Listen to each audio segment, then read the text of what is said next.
Hey guys, good morning. Welcome back to Love Lies and Lace Fronts, where we do reactions, reviews, and commentary on the YouTube channels, social media you love to watch. Guys, real quick, I thought this was super interesting.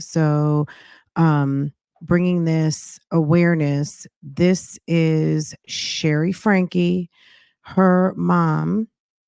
Let me bring this to the forefront. Her mom was arrested last year and since indicted and found and pled guilty to child abuse, felony child abuse, along with a business partner. Um, this is her daughter who is testifying in front of the Utah legislature, talking about her experience as a family vlogger. Basically, her mom was the lead on the channel called Eight Passengers, but she talks about having pretty much little or no choice about what happened, embarrassing moments, pay, just everything that we hear talked about on the YouTube streets on a regular basis about kids, their experience, parents being a little bit more aware of the repercussions, the future, all of the things. Listen to this, and I would love for you guys to comment and also on the replay, comment below your thoughts and how this applies to the mommy sector, how this applies to YouTube in general, and how what the takeaways are from this. I found this to be quite interesting.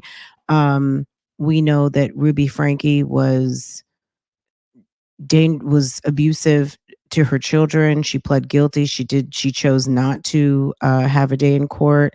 Based on the allegations and the evidence against her, she went ahead and took the guilty and is now serving a prison sentence in Utah Department of Corrections. Let's get into it, and we'll talk down in the comments. Person in our state to testify about it, Shari Franke. And so I'm going to turn the time over to her. Right. Thank you for having me today. My name is Shari Franke. My mother, Ruby Franke, is a prominent family vlogger that was arrested last year for child abuse.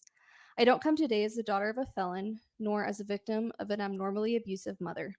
I come today as a victim of family vlogging. My goal is not to present any idea of a solution to this problem, but to shed light on the ethical and monetary issues that come from being a child influencer. When children become stars in their family's online content, they become child influencers. It is more than just filming your family life and putting it online. It is a full time job with employees, business credit cards, managers, and marketing strategies. The difference between family vlogging and a normal business, however, is that all the children are employees. Children from before they are born to the day they turn 18 have become the stars of family businesses on YouTube, Instagram, and other social media platforms. Utah is specifically a hotspot for family content due to the LDS culture around family and the goal to share the church with the world. We also have large families, which makes family content more lucrative. Specifically, many parents film their regular family life as an online video blog called a vlog. But I want to be clear that there is never, ever a good reason for posting your children online for money or fame. There is no such thing as a moral or ethical family vlogger. At first, family vlogging is an alluring business that can bring high revenue.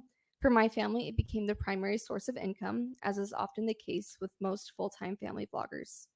Many child influencers are paid for their work, as I was, and this money has helped me in my adult life. However, this payment was usually a bribe. For example, we'd be rewarded $100 or a shopping trip if we filmed a particularly embarrassing moment or an exciting event in our lives. Or other times, simply going on vacation was expected to be payment enough because most kids don't get to go on regular and expensive trips. Never mind the fact that the child's labor is actually what paid for the vacation or trip. There is no law in place to guarantee that child influencers get any money from their work. If a family account does not become an LLC, parents are taxed heavily for paying their children. But parents also receive tax write offs for the regular clothes that they wear, the gas money used to drive places, and even the houses they live in. Anything that is filmed can be written off. And even after registering their business as an LLC, there is no guarantee that children will get paid. Any payment that does happen is under the table with no paper trail. And how do we determine how much a child should make from appearing in family content? What price is worth giving up your childhood? But despite any monetary payment children may receive, don't let this excuse the 24/7 labor that these children are subjected to. As a child, I was fully aware that I was an employee. The business was successful when I was happy or when I shared my hardships with the world. Some of our most popular videos were when my eyebrow was accidentally waxed off and the whole world saw a crying teenager when I just wanted to mourn in private, or the time I was violently ill and got the leading role in the video that day. My friends became scarce because dates were filmed and none of my friends wanted to be on camera. The camera never stops, and there is no such thing as a break from filming. At the time, I tell you I had a choice in what was filmed, but I've come to learn that every child influencer, in a way, suffers from Stockholm Syndrome. Most child influencers would probably tell you they have full control over what is posted, but the reality is that their parents bribe and shame them into posting their most vulnerable moments. In fact, many child influencers may tell you that they enjoy their work because of the monetary perks they receive or the fun experiences that they can have. After all, what child would say no to a fun vacation or shopping spree if all they needed to do was film an embarrassing moment? But as children, we do not understand the consequences of filming our lives and posting it for the world to see. We cannot give consent to our parents to post our lives. In any other context, it is understood that children cannot give consent, but for some reason, people think family vlogging is different. I did not realize the impact that filming as a child would have on me now. My social media became flooded with rumors of having sexual relations with my own brother, to being called a baby birthing machine at the age of 13. All these things have stuck with me, and I will forever live between the ages of 13 to 17 in many of my viewers' minds. In addition, pedophiles stalk the internet, specifically seeking out child influencers. I promise you that the parents are aware of these predators and choose to post their children anyway. I understand that this is a big issue to tackle, and I am not asking you to ban family vlogging, though that is my end goal. I also understand that as Utahns, we don't appreciate big government overreach. But when it comes to protecting children, it should be a bipartisan issue. The only people harmed by child influencer laws are the parents exploiting their children. While this may not seem like an issue now, as child influencers in Utah continue to grow up, I foresee there will be legal crises, with these children realizing that vlogging has brought severe emotional distress, or these kids may realize they don't have an appropriate amount of money to show for their labor. After all, how does that child know how much they should have made versus what their parents may or may not have paid them? Let's deal with this now before we reach that point. But even despite a good paycheck, I want to be absolutely clear that there is no amount of money that can justify selling your soul as a child to the world.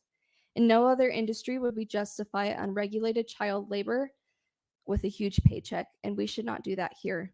If I could go back and do it all again, I'd rather have an empty bank account now and not have my childhood plastered all over the internet. No amount of money I received has made what I've experienced worth it. While I don't have all the answers nor many feasible solutions for this problem, I am proud to be one of the first child influencers in the state of Utah to speak against this issue. I don't want people to look at me and blame my unique circumstances with a mother in prison to the Frankie criminal case. Family vlogging ruined my innocence long before Ruby committed a crime. I promise you that my experiences are not unique and are happening to child influencers all over Utah and the country. So let's tackle this issue before it becomes a bigger crisis than it already is. Thank you. Thank you for your testimony. Okay, guys, so that's Shari Franke. Her mom is Ruby Franke. Ruby was sentenced to, I believe, 30 years. She's currently incarcerated in Utah Department of Corrections for felony child abuse times maybe 5, 6 kids. And this is her eldest daughter who's now in college. And she was talking about the trauma from the years that her family were big YouTubers. The YouTube channel was eventually taken down. I'm not really sure why it was taken down. I guess maybe some of the content became evidence. Maybe they just found that because her brand had been tarnished by the felonies, that it was probably a good idea to delete all of that content. I'm not I can't really speak to the circumstances revolving around the disappearance of 8 passengers on YouTube. However, we do know that the owner of the channel is now a felon and is incarcerated. But you guys tell me what you think. We watch a lot of family content on YouTube. There's wonderful families that people love. There's families that people question. There's things that we see that are called to question a lot. Good or bad, does this now young adult woman, with her feelings, her thoughts, and opinions about her experience on the front line, being filmed from through her adolescence into now being a college student, young woman, her remembering back and feeling the trauma of having her experiences televised to the world. What do you guys think? Let me know down below. Interesting, right? When one day some of these kids are going to go to their YouTube channels um, and talk about how they feel, how they felt about their experience being part of the paycheck of a family channel and having their experiences shared, exploited, unable to say, no, I don't want you to film that. And even if they did, would that be acknowledged? Would that be respected? So you guys tell me down below. Very interesting. Came across this today and wanted to share this with you guys. You guys tell me what you think.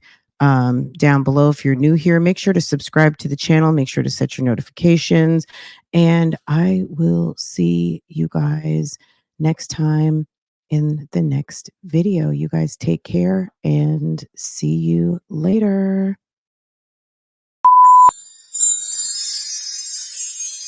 By the way, friend, I respect you as a reactor. By the way, friend, I respect you as a reactor. By the way, friend, I respect you as a reactor. It's all about clout.